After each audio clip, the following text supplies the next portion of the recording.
কিন্তু আমাদের লন্ডন যাওয়ার দরকার নেই। যদি এই যে ছেলেগুলো মেয়েগুলো করলো বা ৫-৬ জন, তাদের নেতারা যদি ভারতবর্ষের বিভিন্ন জায়গায় যায়,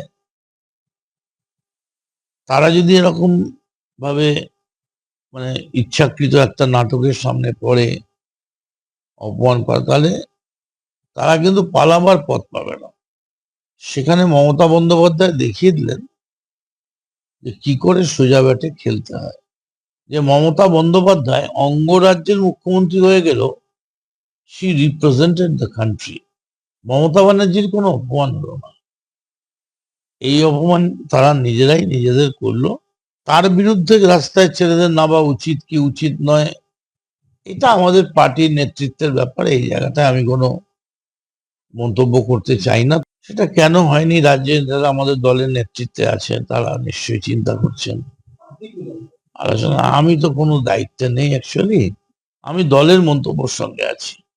সেখানে যে সাংসদ, যে এমএলএ যে যাই বলে থাকুন, কোনোটাই দলের মন্তব্য নয়। দেখুন, শোভনদেব চট্টোপাধ্যায় বা সৌগত রায়, এরা পার্টির অনেক সিনিয়র লিডার, এরা বলেছে তাদের কথা, তাদের ব্যক্তিগত মানসিকতা।